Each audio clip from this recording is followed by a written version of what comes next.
ইসলাম কেন আমাদের জীবনে অ্যাজ এ মুসলিম আমাদের জীবনে খুব গুরুত্বপূর্ণ হওয়া উচিত এবং আমাদের জীবনে ইসলামের প্রভাব কেন থাকা উচিত, কেন চর্চা করা উচিত?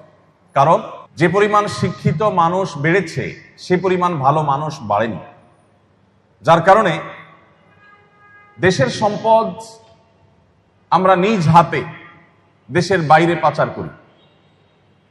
দেশকে আমরা শূন্য করে রেখে আমাদের নিজের আখের গোছাবার চেষ্টা করি। মাতৃভূমির প্রতি যে সহজ আর টান, এটা আল্লাহ তাআলা মানুষ তো পরের কথা, পশুর মধ্যেও দিয়ে রেখেছেন। পশু পাখিরা প্রাণীরাও যেখানে থাকে সে জায়গার প্রতি তাদের মায়া সৃষ্টি হয়। প্রিয় নবী সাল্লাল্লাহু আলাইহি ওয়াসাল্লাম মক্কা থেকে হিজরত করে যখন মদিনায় তাকে আসতে হয়েছে, বাধ্য হয়েছে, নিজ মাতৃভূমি তাকে থাকতে দেওয়া হয়নি।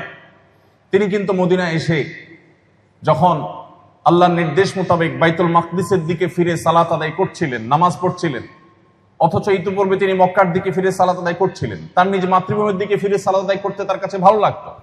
তিনি বারবার আকাশের দিকে চেয়ে চেয়ে চাইছিলেন, তাকিয়ে তাকিয়ে আল্লাহর কাছে মনে মনে আকুতি পেশ করছিলেন যেন আবারও নিজ মাতৃভূমির দিকে ফিরে তিনি সালাত আদায় করতে পারেন। আল্লাহ কোরআনে সেটাকে উল্লেখ করেছেন। আল্লাহ বলেছেন যে কাদ নারা তাকাল্লুবা ওয়াজহিকা ফিস সামা, হে রাসূল আপনি বারবার আকাশ পানে তাকিয়ে যে আকুতি পেশ করছেন এটা আমি দেখতে পাচ্ছি। আল্লাহ বলেছেন ফালানুওয়াল্লিয়ান্নাকা কিবলাতান তারদাহা, অচিরেই আপনার মাতৃভূমির দিকে ফিরে নামাজ পড়ার বিধান আপনাকে দেয়া হবে যেটা আপনার মনকে প্রশান্ত করবে। মাতৃভূমির প্রতি সহজ আর টান, এটার জন্য ঈমান বা ইসলামের প্রয়োজন নাই, মুসলমান হওয়ারও প্রয়োজন নাই, কমন সেন্স থাকা যথেষ্ট।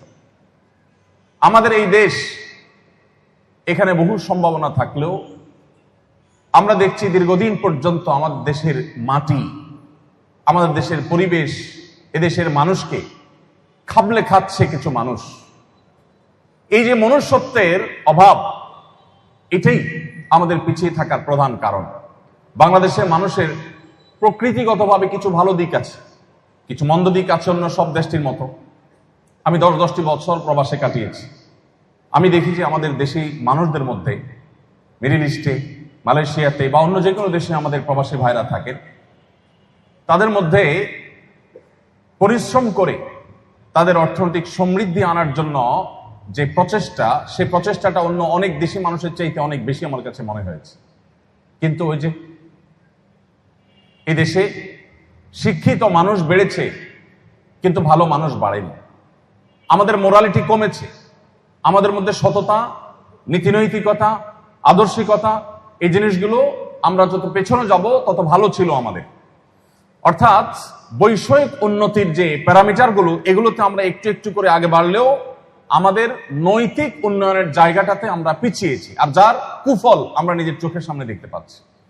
এই জন্যই একজন মুসলমান হিসাবে আমার আখিরাতের উন্নতি তো বটেই, আমাদের এই প্রিয় স্বদেশকে যদি আমাদের উন্নতি ঘটাতে হয়, এটাকে যদি বিশ্বের দরবারে মাথা উঁচু করে এটাকে নিয়ে দাঁড়াতে হয়, তাহলে আমাদের মধ্যে নৈতিকতা, মোরালিটি, এটার উন্নয়নের কোনো বিকল্প পথ আমাদের সামনে খোলা নেই।